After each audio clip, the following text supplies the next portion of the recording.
Leicester Till I Die podcasts on the Apple iTunes, Spotify, Google, Anchor, and all podcast platforms. You are watching Leicester Till I Die TV with Chris and Chumps. YouTube, Facebook, Twitter, Instagram, and Pinterest. All you need for everything Leicester City FC. It's Leicester Till I Die TV. Strap yourself in, because we're set up, switched on, and ready to go.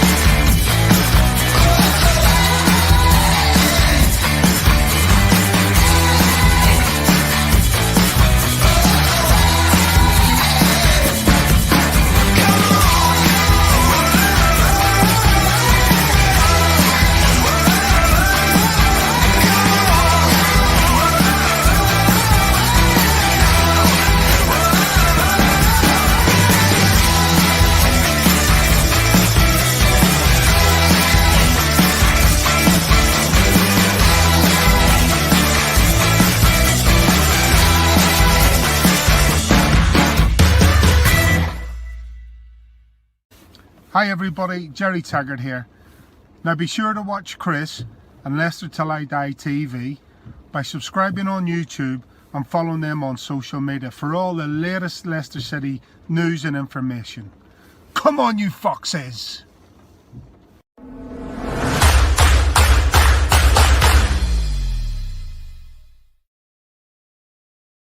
Good afternoon, Fox fans.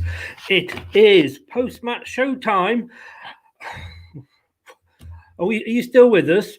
I mean, not the most exciting a game. If I'm totally honest with you, I've probably had more exciting dumps. But it was a point at a difficult away ground.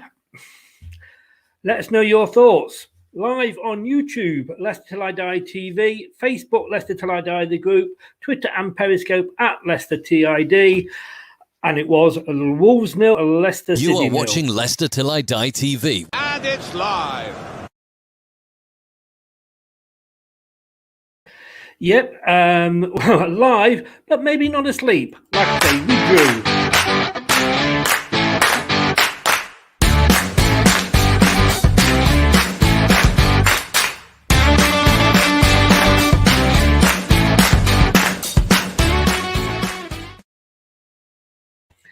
So let us know your thoughts. Like I say, you can contact us in any of those three ways. We're going to first of all say good evening or good afternoon, or early evening to Stephen Collins.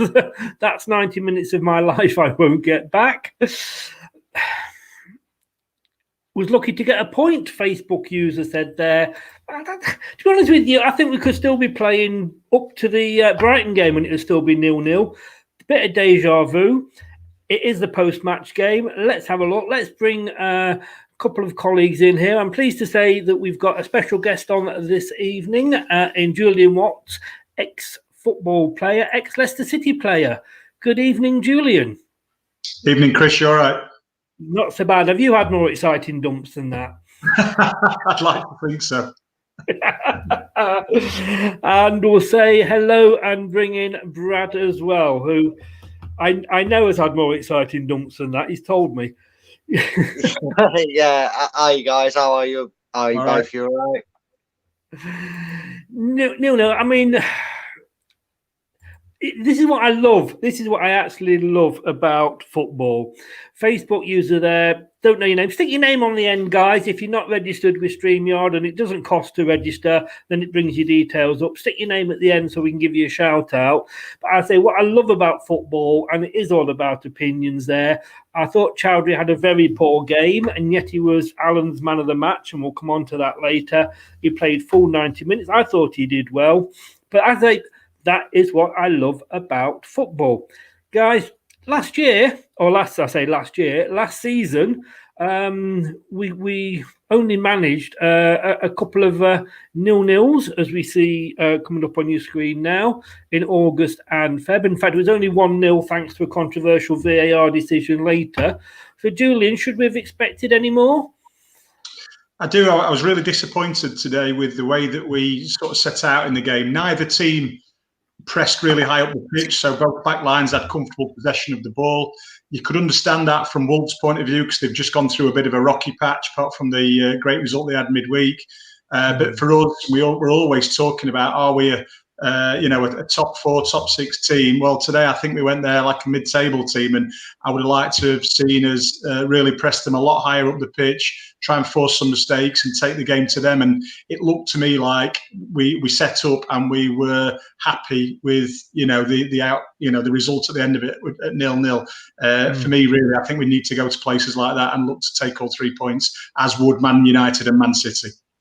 I mean, Brad, I suppose the Sky commentator for me ruined it because the co-commentator, because he said sort of a few minutes into the game that Leicester can be now considered a top 6 side. That was always the kiss of death, really, wasn't it? But we seem to have this trouble when teams play a certain way at breaking them down, and that was a case of it today. It was that final ball that we just couldn't get right. Yeah, it was a bit frustrated, and like Julian myself, I'm a bit disappointed. I think the only way you can look at a game like this and a result like this is 2 ways. Is A, we didn't lose the game, which on years gone by we would have probably not really done much going forward, but not look like conceding, and lo and behold, conceded a late goal. I think you have to look at it that it shows that we're being seen in a different light by the likes of Wolves, who are a good side, who have been unfortunate, like Leicester, with injuries. They had a big one to Jimenez, as we know. That was a horrible one. And they've kind of not lived up to the early season recognition that their fans were expecting them to be probably challenging for the European spots like they are. They got a good result against Arsenal, and sometimes with that, you just want to shore it up with a point. And I think it just shows, like I said, the respect it is towards Leicester, knowing how good we are as a side and how we are competing up there with the big 6, which we are doing regardless of today's performance. We're still I'd class as a top 6 side in this season, because Wolves went out with the mentality that just don't concede, shut them out, do whatever we can, throw 11 bodies behind the ball.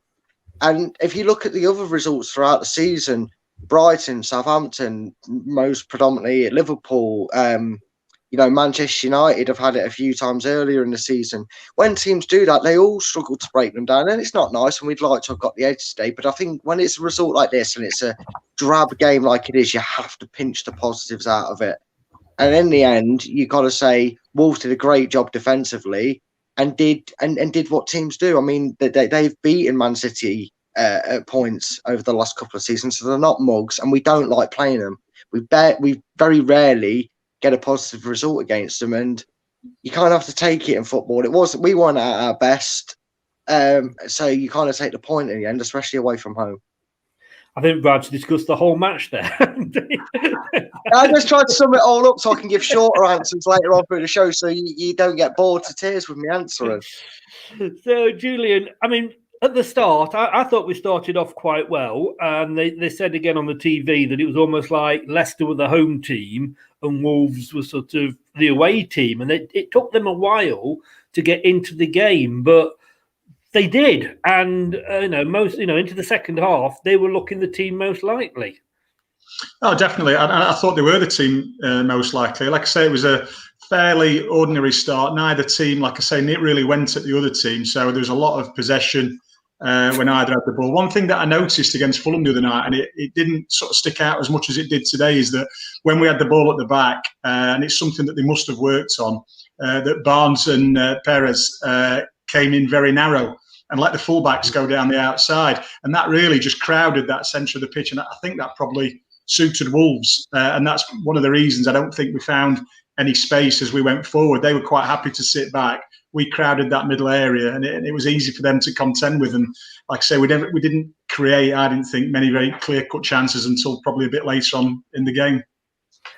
Their wingers were trouble for us, Brad, weren't they? They were having a lot of fun, as the match went on, down either flank.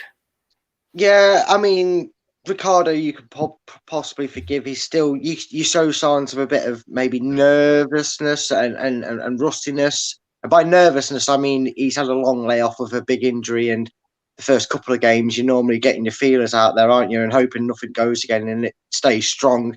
He had a bit of a few moments where he didn't get things right, but he had an all right game, Ricardo. And it's not often I say this, but Justin struggled for pace at some points with Traore down that side. But again, it's all about the recovery work, and that's something that we as a club have come under lots of praise this season, and it's why we come on here quite a lot saying, regardless of the result, there was a long point. I remember, if you go back to the Leeds game, me and you said, Chris, even though Leeds were 2-1 up, we never felt like we were going to lose that game. And obviously we went on to lose it 3-1, and we did. But you never felt like, despite the joy that Wolves did have down them flanks, you didn't see us conceding anything, did you? Because someone was always there to shore it up if Justin did get beat. And on the odd occasion that Wolves did get past that man, there was 6 or 7 Leicester shirts in the box to 3 Wolves players. So I never really felt in doubt, but it was something that was very unusual to see this season of the wing backs. And Julian, it was almost like the doubling up. There was all in that second half, like Brendan had said, go over and help James Justin out, because he was, I mean, the Soanshu booking, he'd come over to sort of help him because he'd got beaten. I mean, I think he's been an ever present in most of the games. Do we need to give the poor guy a rest? No, I mean, I think it was just a difficult afternoon. I think on either flank today, Wolves, they had Neto on the left, who ability-wise on his day is unplayable pretty much. Traore, again, his pace is, and I mean, you know, JJ's really, really quick, but, you know, he's just come up against someone who's a bit quicker. And I thought going into the second half, I thought Chowdhury did an excellent job coming out and helping JJ down that side. And I have to disagree with the Facebook comments about Chowdhury had a poor game. I actually thought he was excellent today. He covered a lot of ground, did a lot of work defensively, and like I say, doubled up with JJ second half. And I thought he made a big difference, and it provided a real backbone for the performance. I mean, I'll stick with you for this, Julian, because you mentioned Chowdhury. I agree with you totally. And I mean, I didn't want him to leave. I'm glad he hasn't left. And I think he deserved. He was in the starting lineup, I think, on merit today after his game midweek. I'd say I don't think he deserved to come off at all, and I'm glad he got the 90 minutes. So mine, it just shows you the difference a week makes. Obviously, on the verge of leaving, but then gets to start, does ever so well, and now he's preferred today in front of Mendy, which I thought was the right decision. I think Mendy's excellent defensive midfielder, you know, in a bit of a style of Kante, but I think Chowdhury offers a bit more than that. And like I say, I thought, you know, today with a very kind of flat performance, I thought Chowdhury and Tielemans were probably unnoticeable, but very, very good being unnoticeable. Yeah. And Brad, we had at the end of the game, we had 2 centre backs both on yellow cards. That was a little bit worrying, wasn't it? Yeah, and I've got to raise a concern about Evans, and it's a very little concern in that, and it's sometimes for me. I know you can call him a professional foul. I know Soanshu's yellow card was definitely a very, very professional in his foul, what he did, in the sense that he committed a foul knowing he didn't want him to get away with it and took the card. Sometimes Evans, for me, he looks a bit erratic with the foot in the air. We know what that gives. You know, that's a card these days. And he got sorry, something's coming across my screen and blocked me off then. He got one on the edge of the box, I think it was, where he got the ball and he won it fair, but you're just thinking, if he gets that wrong, he's already on a yellow. It was his second yellow, and he pulled up a bit, didn't he? He had that 5-minute spell where he seemed to pull up a bit, and with Fofana out for a good month at least, it was a little bit concerning. I'm not saying the likes of Amati couldn't come in and do a job, but you're just feeling, I think he's definitely one that doesn't play against Brighton. I think he needs a full rest for the week, because he just looked a bit flaggy at points in the game. I'm not saying he didn't have a good game. I'm just saying he looked flaggy. Julian, as Brad's the goalkeeper, but you're a defender. Watching Sky, I don't know if you're watching it on Sky or not, but they were quite critical of the defence, and at times it was sort of, all in, do whatever you can, get in there, block it. We did look a little bit unorganised at the back at times. I think we did, but I think it's a bit to do with the modern game. Obviously, the fullbacks in this day and age are really quite high up the pitch, a lot higher than they would have been 20 years ago. And, sometimes you do get stretched. And, Wolves broke well. And as I mentioned before, Traore and Neto, there's such fantastic players. And, you'd be frightened to death with those running at you with the ball. And it looks like it causes a bit of mayhem. But, I think we defended, we did what we had to do. We put bodies on the line, and that's just good old school defended, and we did what we had to do. I couldn't really see anyone breaking the deadlock, really, but obviously I thought that Wolves did have the sort of better moments, particularly in the second half. But I thought defensively we were okay. I mean, Brad, let's not forget, Wolves.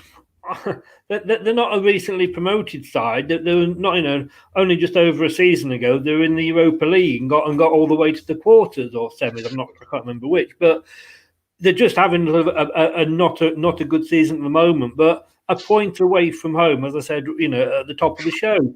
It's not a bad result. We shouldn't sort of go that's the end. Yes, it was a missed opportunity to catch up on United, but then United had missed the opportunity to pull away, if you look at it with the shoe on the other foot. But it shouldn't all be doom and gloom after that, should it? No, not really. I mean, if you look at it on a main objective point of view, if Liverpool win today, they'll only go ahead of us on goal difference. And after the last few seasons of how Liverpool have been, I don't think you'd be saying that in February, that you'd be ahead of Liverpool by 3 points before they kick a ball. And on the main seasonal objective, getting a point away at Molineux, I think Wolves are probably our most consistent bogey side.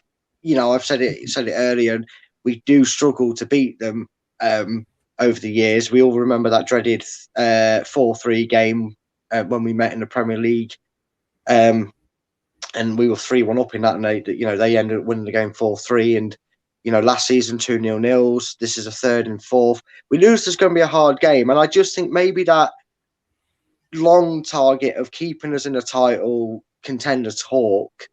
Not necessarily the race, but at least being talked about in that case. It was disappointing on that front because, like you say, if you win that game, you nudge yourself up the table on the points, and then you put a bit of pressure on Man City. But I think today, if you look at that Man City are playing Liverpool, I think it's a bonus in disguise because any result can sort of favour Leicester in the long run, because if Man City win, then fine. Okay, you pretty much concede they're probably going to win the title unless they have a bad run of form. That's fine. I can deal with that. It means Liverpool stay 3 points behind us on playing the same games, and we can open up a gap over them a bit more, hopefully. And if Liverpool beat Man City, then we've actually gained a point on Man City. So we take the point. You always take a point away from home against most teams in the Premiership. It's just, I think the disappointment comes because there wasn't enough going forward. And like Julian said, the overall performance wasn't up to the expectations of what we were hoping for from the side we've come to see. Julian, it's 0-0 at the moment, Man City, Liverpool, Man City. So it's probably currently the best result for us. Would you say now, I mean, midweek, there was a report in one of the nationals, everybody's favourite if you go on sales, not favourite if you go on comments, newspaper, that Rodgers was the favourite to move on from the club without being sacked, I think. But if we can keep hold of Rodgers and keep the squad together as we're doing, we could be a top 6-7 side for years to come. We are establishing ourselves there, aren't we? Yeah, I totally agree with that. I mean, I think Brendan, he's always going to be put in, his name's going to be put in the hat for any job that comes up because he's doing such a good job. We're still not classed as a top team yet. We're in there year in, year out. That's part to do with him. And I think when he came, it was always looking like it was going to be a long-term project and a long-term relationship. And you would hope that he probably realises that he's found a really good place to be in, where he's had the moments at Liverpool where quite quickly things turned around on him, from title contenders to being told that his services weren't required anymore. And I think at Leicester there's a lot still to do, a long way to go, but it's coming along nicely. personally think he'd be foolish if he looked at anything else unless it was, a top club. But, perhaps we can be that top club in 5 years' time. I mean, you look, Brad, since we won the Premier League, just to sidetrack briefly for a second, we had a few bad seasons. I mean, let's not forget, we won the Premier League and then we finished lower than any other team the following season having won it. And then we had a couple of sort of, flirtations with relegation and what have you. If Rodgers can sort of keep us top 5, top 6 again, for Leicester, as we stand at the moment, that's success, isn't it? Oh yeah, definitely. It's definitely success. And maybe them seasons afterwards, we were looking at positions where you'd have probably, if you was a betting person, without that title win, after the Great Escape, you'd have gone, well, where do you see this Leicester side going next season? And go in, well, they'll probably finish bottom half of the table, and then they can work to build on that, which is what clubs below Leicester have been doing. Look at Everton. They were kind of a steady Eddie middle of the table side, and they brought in someone with great knowledge of the game, great experience, and a fantastic, well-known manager in Ancelotti. And now, all of a sudden, over the last season and a half, they've been talked up more as a force to be reckoned with, and they've got a great resilient point against Manchester United, and you could see it there. And with Rodgers, I mean, Julian, it kind of reminds me almost of the manager you worked under in O'Neill. I feel like Rodgers has seen a project with Leicester, which is why he left Celtic for what he is. He took Celtic as far as he could. And he's seen an opportunity at Leicester to grab the ball by the horns, make a statement, and build a team and take them as far as he thinks he can go. And whether that's consistent Champions League football over the next 5 years, or whether he thinks there's even more he can do. I mean, his intentions were shown, and I've heard a rumour today that I'll say in a second, but his first intentions were, you, I want you here long-term, you're in my plans, I want you on big contracts. I'm talking Maddison, obviously Vardy with an extension, and Evans has got one now.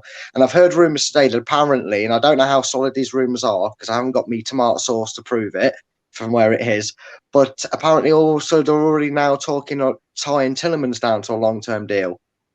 And you're given the time that Brendan's been here, that's pretty a big statement to go, I'm here for the long haul because I want you key players here for 5-6 years.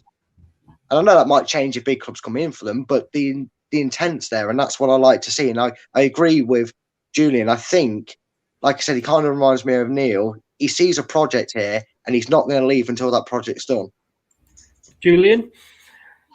Yeah, I know Martin eventually left for Celtic, but and Brendan's had his time at Celtic and come the other way. But I think, with Celtic, was he really pushing himself? I mean, at the time, they didn't really have much competition in that league, although that's changed this season. So, as a coach and a manager, you want to test yourself and push yourself and come up against the best. And the obvious thing to do was come down to the Premier League, but you've got to do that with the right club. And, I think Leicester was the right club for him at the time. The fact that he's signing players on long-term contracts means that he must be having the conversation with them that he's here for the long term, because they would be very disappointed if he was signing them long-term and then disappearing himself short-term. So, it all sound that, the noises that the club are making all look like, that he's here for the long term and he's trying to, keep the right players here for the same time that he's here and also add to it. And it'll be interesting to see in the summer what his targets are, having missed out, in this window that we've just seen go by. I mean, I don't know if I go that far back, and I'm guessing you don't, Julian, but the Facebook user here saying the best football since 1943. I'll have to take your word for that. It was good football under the Bloomfield years. I remember that was when I sort of first came in. It looks like we've lost Brad, so we're just going to remove Brad for a second. I don't know. He's maybe gone off to see if he can have an exciting dump as well. But I want to talk, because somebody mentioned earlier Albrighton, and we'll come on to that in a second. Inacho, I thought he had a good game.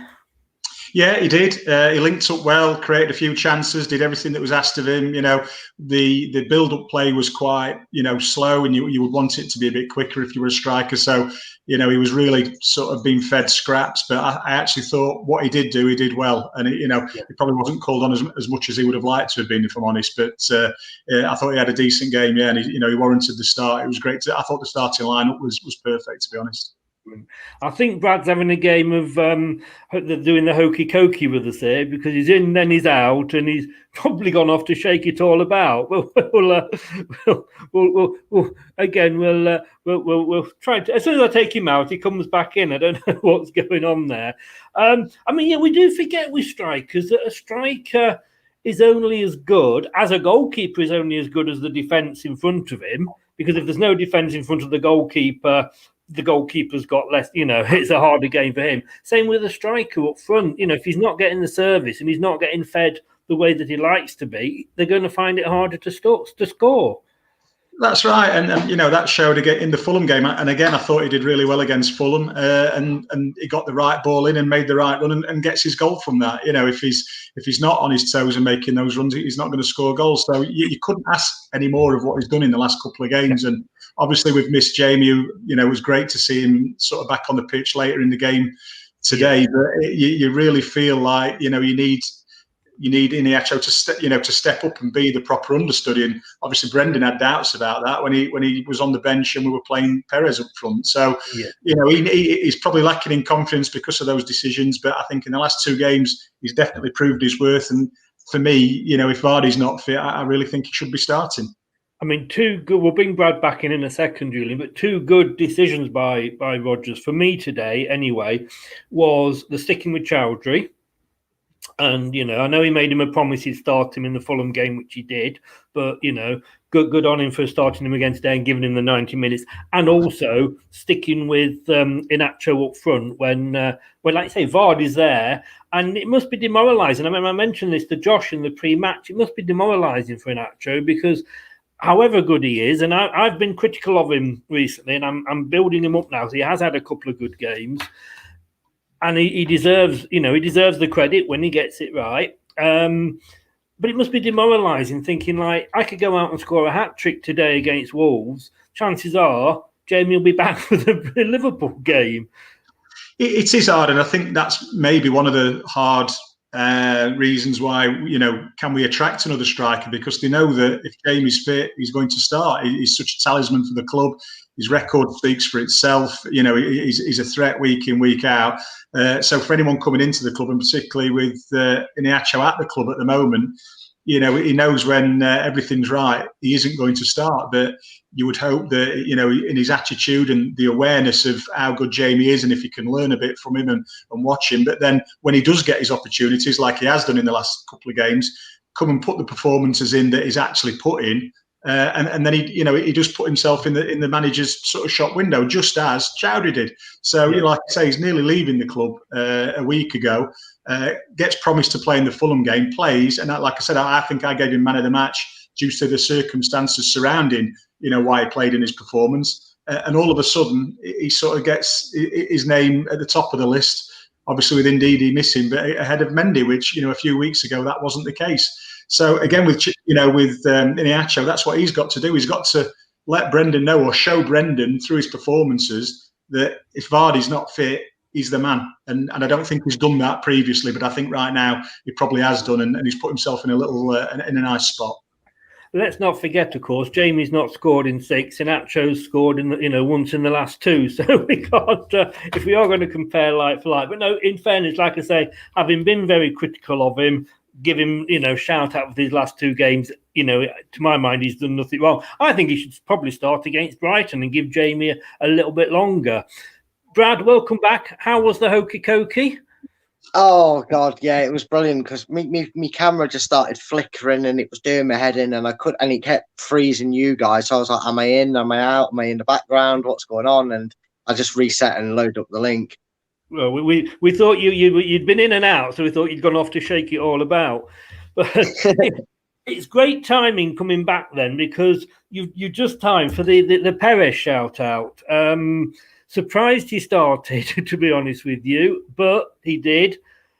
he came off on 60 minutes, and I did say at half-time, I don't think I'd heard him mentioned, to be honest with you, by the commentators, and that's not always a bad thing, it happens sometimes, and you're just going under the radar. But he didn't have the best half again, did he? Or am I being unfair? I think, yeah. Can I just record myself saying this again? He wasn't inspiring, was he? He didn't do anything really that stood out, and I'm sick of saying it. I'm sick of repeating myself for Perez. Yeah, today we saw something of his game that he doesn't do naturally, which he got back and did some defensive work, and he made some good blocks at the back. I'm going to give him credit where it's due. But again, it wasn't inspiring me, and it's got me questioning. And I've heard a few Foxes fans say different reasons for the reason why, but I'm starting to think, why did we bother loaning in Cengiz Under? Because today, if you want to start against Wolves with someone who's more of a technical player and can put a ball in the box, fine. We've got Albrighton for that.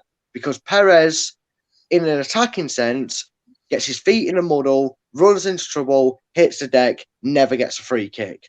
Albrighton, and I know you could say Vardy also impacted that, but we saw from Iheanacho's goal against Fulham that he's capable of getting on the end of an Albrighton ball in. Albrighton changed the dynamic of that second half late on, and that's where we showed a bit more interest, because he put the ball in, and he was quicker, and all of a sudden Wolves went from not worried about our right side to a bit concerned, and it helped actually free up Justin and Barnes, because until Albrighton came on, they were shackled down. And I'm thinking, if you're going to start with that, it's got to be Albrighton, not Perez. And if you want to change it up and go for pace, why isn't Under? What's the point in him? What's the point in his loan? I mean, we sing praises about him, and I like him. I want him to become a permanent fixture in the Leicester fold. But it's the people out there that have come on before that don't rate Under, have a genuine reason why he's not. Is there a hidden reason that I'm not seeing where he's not the second choice option at a bare minimum? Because for technical players, I want Albrighton all day long over Perez for a forward game. I just don't understand Perez's selection after his poor performance against Fulham. I back Nacho and Chowdhury getting picked for their performance against Fulham. Why does Perez keep his place? Someone answer it, please, because I'm sick of repeating myself when you ask me about Perez's performance. A couple of answers coming up there. 30 million reasons for playing Perez. And Perez is only playing because Rodgers bought him. But Julian, I think when we bought, when we loaned in Under, I don't think we were expecting Albrighton to have the sort of season that he's having. I keep saying this time and time again, Albrighton has admitted himself that managers take a little while to get to like him and the way he plays, etc. And maybe Rodgers was doing that last season, I don't know. But Albrighton's come into the team and has made himself undroppable. And I say that's after we've signed Under. Yeah, I mean, on Perez today, he was unnoticeable. Didn't really have a great game. I mean, the guy's got a doubted ability, but he's just not converting that into performances on the pitch. And he's in a bad place at the minute. But we've seen, we've talked today about Chowdhury and Iheanacho, and he needs to do the same and have a bit of a reset and a rethink. But I think going forward, as Brad said, Albrighton comes on and he's a lot more positive, and you're looking at the team selection now, and you'd think as a manager, if we were managing the team, you'd be looking at Albrighton over Perez every day, because he's now brought a lot of consistency to his game, and he's a 7 or an 8 out of 10 every week. You know exactly what you're going to get. With Perez, it's a bit hit and miss at the minute, and you've not really got any form with him, and at the minute it might be a time to rest him. And again, give Under the chance that Perez is getting at the moment, and see what he can do, because on the odd occasions that he has come in, he's obviously got that little bit of an edge where he can create something from nothing. He can go past the player, he can deliver, but he probably needs a little bit of a run, which he's not getting, and that's not helping his form, I suppose.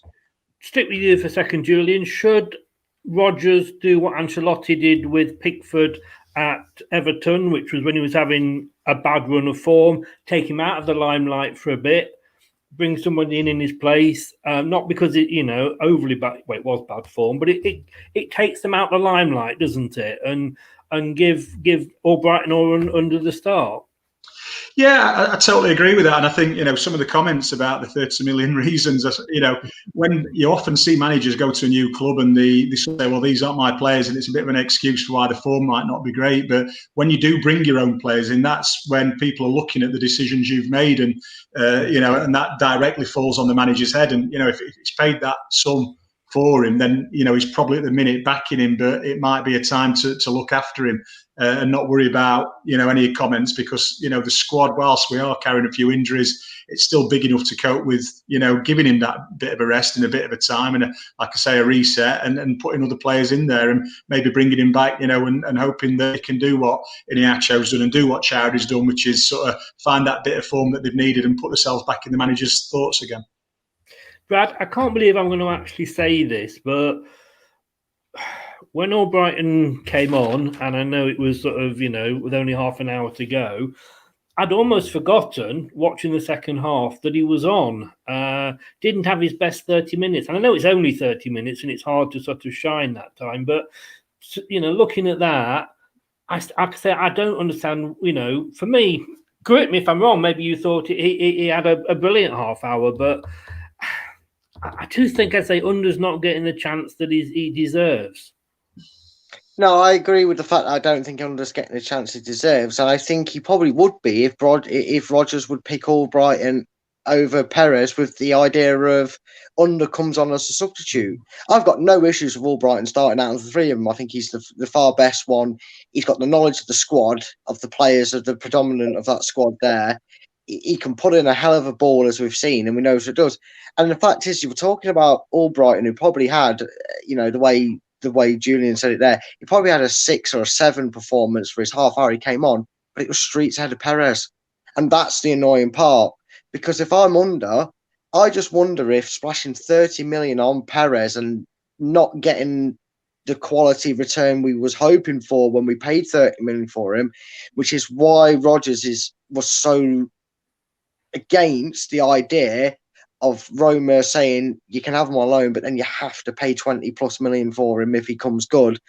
And I just wonder if maybe this season, and we're seeing it over the last couple of games with Iniacho, who we've gave praise to today, that Rodgers kind of maybe came in at the start of this season and went with in regards to Iniacho, going, look, we know how to play with Vardy, we know how to do that. We'll do that in bit parts of training, but I'm going to work on a way to get the best out of Nacho, which over the last 2 games has been hold the ball right, lay it off, and then run into the box, which he did really well against Fulham, got him a goal, and he did really well today. I just wonder if he's trying to figure out a way to do things right on the right side. And because he's invested in Perez and Under's alone, he's more willing to do it on the match day and throw him out there instead of pulling him out of there. Because did we spend all this time negotiating a loan deal with an option to buy it at what would be a cut price, in my opinion, for Under, just to have him as a cup and Europa League rotation player? Because if it is, it's a waste of a talent, because the kid's got it. We've seen him, like you said. He runs past players. He has shots. He plays. He's got belting pace. Am I missing a trick as to why he's not getting more minutes? Also, a lot of people would say if he was that good, he would be in the Roma side. But let's go on and let's move on and have a look at the man of the match and get your guys' choices for that and see what you think. But we're going to be sort of right back just after this.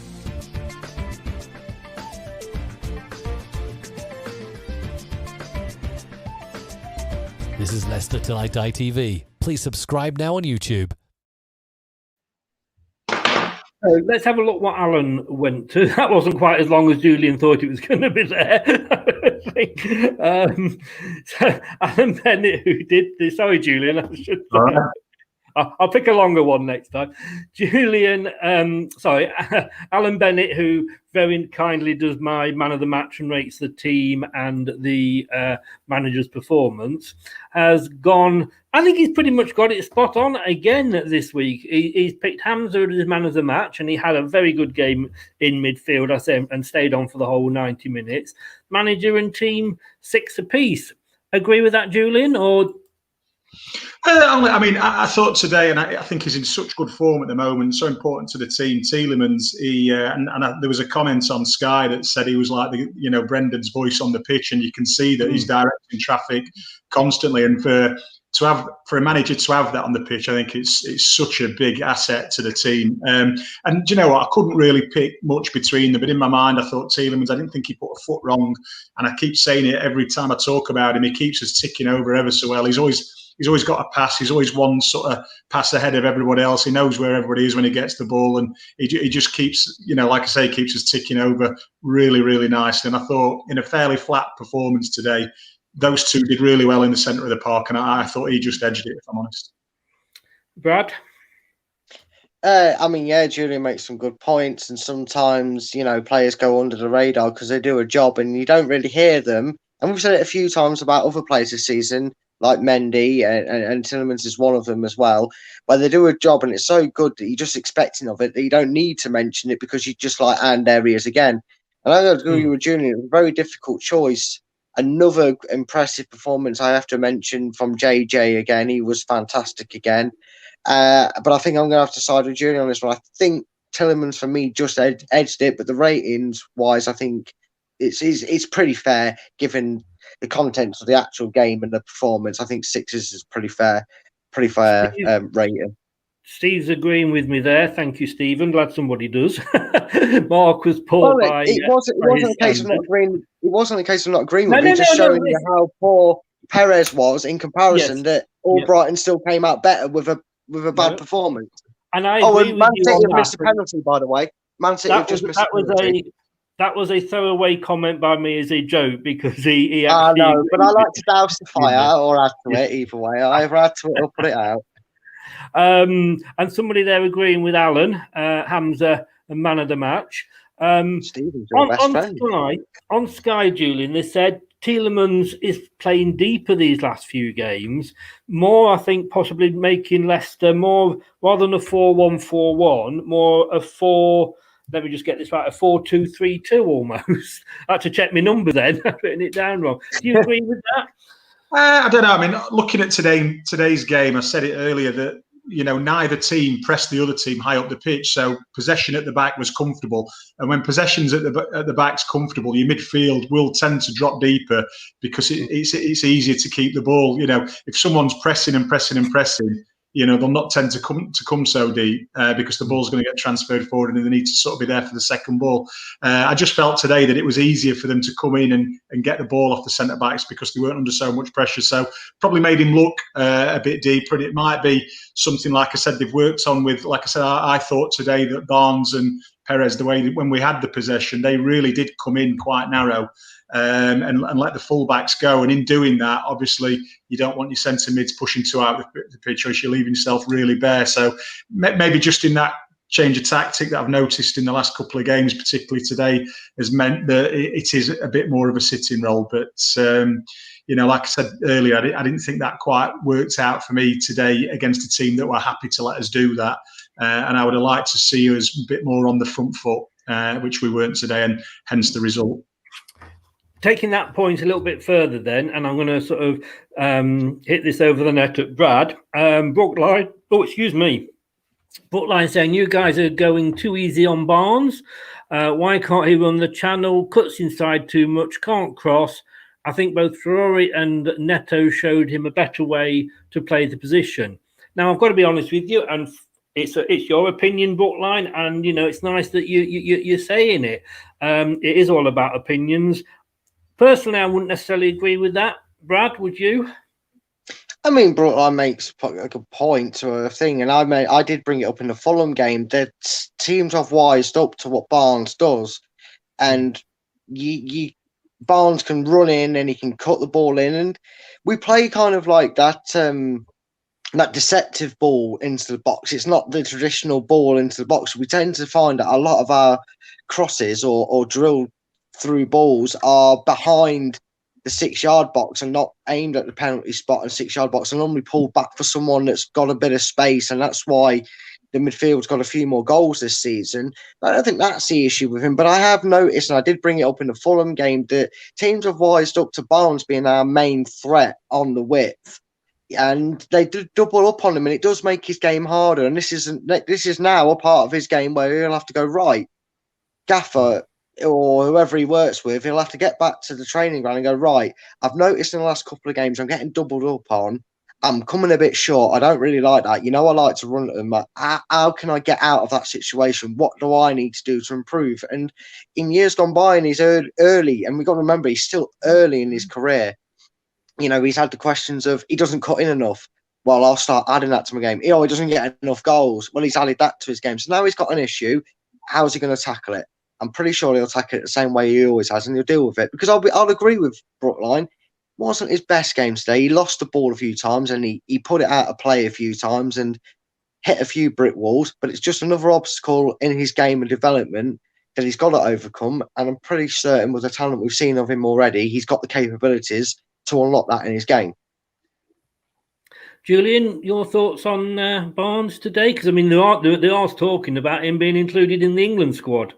Yeah, I mean, and rightly so on recent form, but I mean, I just genuinely think they're being asked to play like they play, and they're being asked to play narrow. That is the manager's instructions. They're obviously working on it. For me, I said I thought I noticed it the other night against Fulham. Today, it stood out like a sore thumb, and I kept making sure that every time we had the ball comfortable at the back, keeping an eye on where they were, and they were both in field. And what it was doing was leaving room for the fullbacks to get round them. But obviously, when they're not as high up the pitch, they weren't causing as much of a threat. And with Wolves going to a back three, which may have been unexpected, it played into their hands again a bit with them, having wing backs able to pick off the fullbacks, and obviously the two wide guys coming inside and getting sort of entangled with the Wolves centre mids. So it didn't really work for me today. I think Barnes is a lot better, wider. I remember a couple of years ago, Pep set in Manchester City up where it was a 4-3-3, which is a different formation, but the two wide guys were really high and wide, and the fullbacks actually were the ones who came and tucked in and took up those midfield positions. And I think that would suit Barnes and maybe Perez a lot better than it did today. So every time they received the ball today, they were in the middle of the traffic. There were 2 or 3 players near them. They didn't have that space to go and make a run, but they were creating room for the fullbacks, but it didn't pay off for me as a tactic. And I thought that might be something that maybe should have been looked at and changed as the game wore on, because again, we just looked quite blunt today, and it didn't really look like we were going to cut them open or create anything decisive. Brad, coming to you, and I'll come back to you with the same point here, Julian. Rob made this point earlier, and I've held on to it. It's half-time at Man City, Liverpool 0, Man City 0. Rob says big week coming up, could be out of the cup, out of the title race, if everything goes pear-shaped within a week. Are we really? Realistically, really? I know mathematically we are still in the title race, but realistically, more as a top 4. Let's be honest. Come on, fellas and foxes and foxettes. Let's get on with it. Really, okay. Yeah. Title would be a dream. It's ironically it's 5,000 to 1 out of a dream. It's 1,000,001 odds. So we weren't that high when we won it, but you get my point. Yeah, it'd be great to win the title. Of course, it would be great to win a second title because it gives us more reason to laugh at Liverpool saying, "No, we've gone 2 before you did." But my point stands. At the end of the day, before a ball was kicked, especially after the way last season ended, we were desperate. We were desperate to say we need to back European football up. We cannot let last season affect us mentally. We're 3rd in the Premiership. We're 3 points clear of Liverpool. Well, 2 points right now because their game's kicked off and it's half time. We're 4 points clear in the side, and we've seen so much rotation in this side to know that nobody's going to come to this game and let us down. Chowdhury was 3rd choice 4 weeks ago. He's got ahead of Mendy because he offers a bit more flair going forward, and indeed he's been injured, so they've had the opportunities. Out the cup to where's that come from? Why are we suddenly saying we could be out of the cup to Brighton? Well, we can't beat Brighton with the team we've got. I just think that's a little bit that's not the panic button's not just been pressed; it's been smashed. Is it that way too hard, Rob? There's no need to get the panics. At the end of the day, Manchester United lost to Sheffield United. I mean, who loses to Sheffield United, as one of my friends would say when it comes to defeats to lower league sides? But you don't see them hitting the panic button. You don't see them going, "Oh, well, we've lost Everton, that's it now. We're going to go out of all these competitions and it's all good." No, calm down. Get your knickers untwisted. at the end of the day, that's a good away point to back up beating Fulham. That's 4 points out of 6. Well, let's go. Let's get past Brighton. Let's keep the run going, and let's enjoy the season. Let's hit that target. I think Brad has moved on from the hokey cokey to the Incredible Hulk here. You won't like me when I'm angry. It just annoys me when I see them sort of things after a result that's not gone the way we hoped. I get it; it's not gone the way we hoped, but let's not break the panic button. Julian, I think we'll give Brad a minute just to calm down. But Julian, I mean, I think the point Rob was making. Sorry. I've just got to post this quickly before I come back to you, Julian. Brad. That's why my lighting keeps going. Julian, I think the point Rob was making was that if it did go pear-shaped, I don't think he was saying it would go pear-shaped, but if it did, it could. I think what he's trying to say is it's probably possibly a defining week for our season. Goes well, we still got everything gone. But that said, we're still going to have the Europa League. Do you think we are in sort of a title race? I don't personally. As much as I'd love to say we are, I think we're in a top 4 race. Yeah, I mean, I think Man City's form is so strong at the moment. I think they're probably going to run away with it. And, they've just gone 1-0 up. So I'm just got it on the screen over there. I mean, we could lose 2 games this week and would we be out of this? And, we'd be out of the cup, obviously. But, I think we just need to fill our glasses up a little bit and make sure that they're half full and not half empty. So you can look at it in both ways. We can go and win both games and be in contention for both, or lose both games. But in the league, I don't think that would really matter. We are still looking for me, a top 4 finish. I think the league's going to be tied up by Man City. And what we've got to look at is how our season's going so far. And I think all it is that, we won the league a few years ago and we've talked about it before, the fans' expectations, and some fans, their expectations have really gone through the roof. And I think we all talk about quite sensibly where we are right now. And where we are right now is we haven't got that kind of squad that is going to go and probably win a league. We could do if everything fell right for us. But, other teams can have injuries and, obviously Liverpool have got the 2 centre-backs missing. They still probably have a chance of the title. Would that be the same for us? Probably not, because we haven't got the depth that other teams or so-called bigger teams have got. So, before we be thankful for where we are now, the form's good at the moment. My issue with today is that we didn't go after them, and I think we should have gone after them. I think that, for me, it's 2 points dropped. I'm not, going away from home and getting a point isn't the worst result in the world, but there wasn't the intent, and you could see that by watching it, that after 20 minutes, you could have probably rung up the bookies and said, I'm going to back this at 0-0, because neither team really showed the intent that we want to go and get 3 points. Understandable from Wolves in the position they're in and the recent form, as I've already said. But for us, for me, for a top club and saying that we're title contenders and wanting to be in contention for everything, I thought the intent wasn't there today. And that's what disappointed me more than anything. And that was the setup of the team, not just the way the team went out and played. It was the actual way that we played, and that comes from the manager as well. So, going back to the 6 out of 6, I totally agree with that based on, what I've just said. I think we'll leave the last comment on this point to the bronze plumber. Perhaps we're missing the killer instinct of Slimani.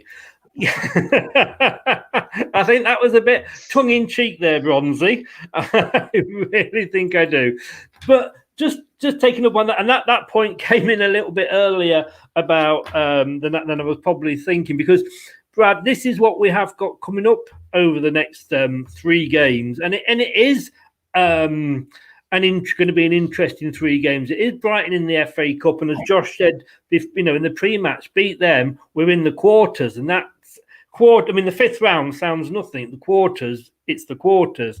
We've then got Liverpool at home.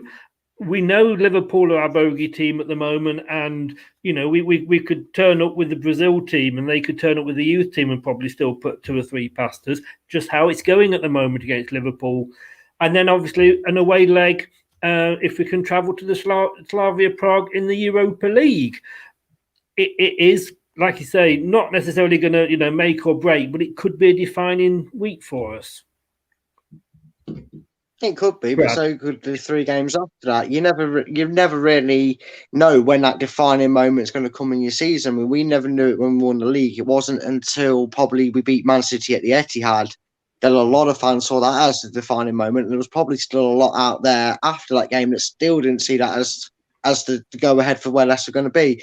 At the end of the day, a lot of fans, took on board, and I understand where it comes in, and I did blame a few a little bit. You're breaking up, I Brad. do apologise to Rob if he's took that the wrong way, but for God's sake, the signal on my phone.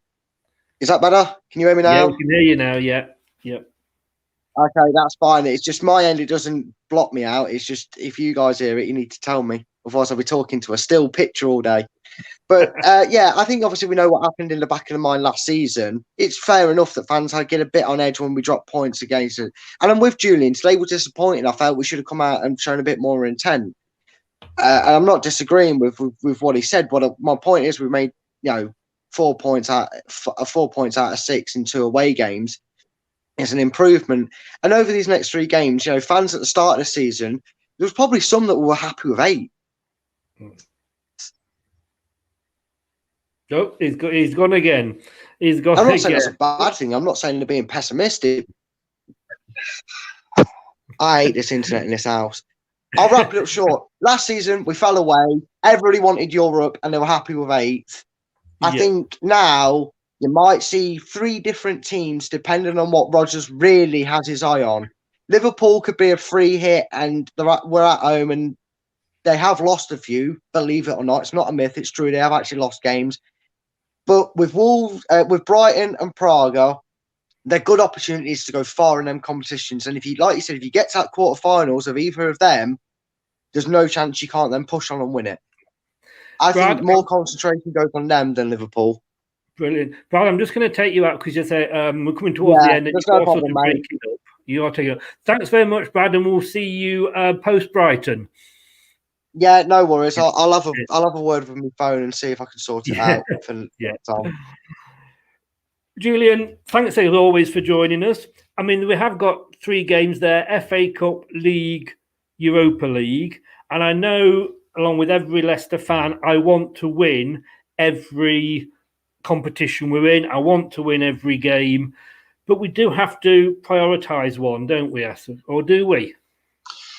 It's difficult, and that again comes down to the injuries and what Brendan's got available to him. I mean, I'd like to see a strong team in all 3 games. I mean, like I said, the league. Are we looking for top 4? Are we looking to win the league? I do think the league's probably this year a little bit beyond us, especially if Man City go on and win today. But just to bring home some silverware, which it puzzles me sometimes when managers don't take the League Cup that seriously. For any club, the supporters want to see, some silverware every single season.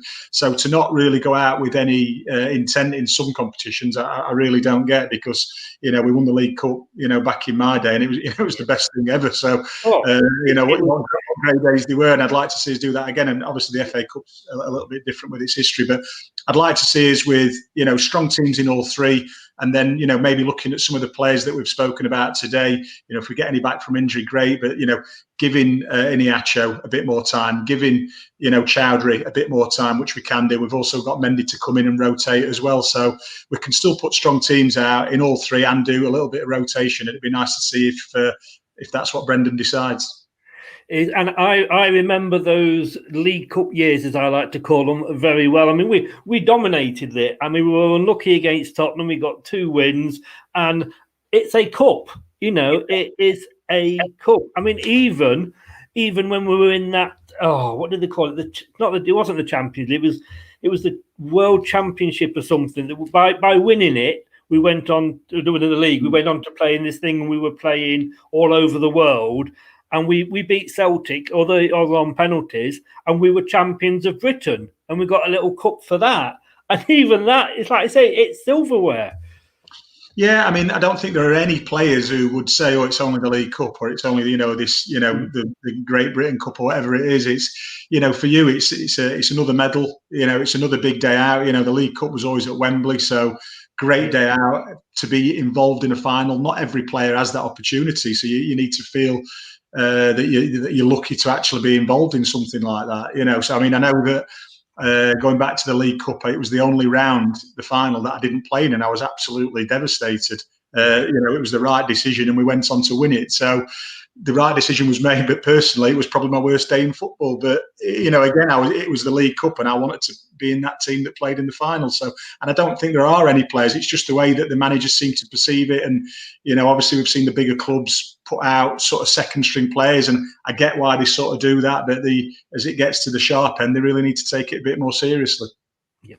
Julian, as always, it's been a pleasure to have you on, and it's always lovely to give us the right look at the game. We see it as fans, and we sometimes do have the blue tinted spectacles on, and you bring us back down to earth and tell it as it is. No problem.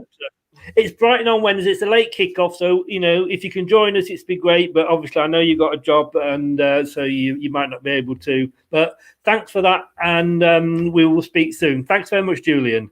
Yes, Chris. Thank you. Thank you. Julian Watts there, ex-player, always a pleasure to have him on.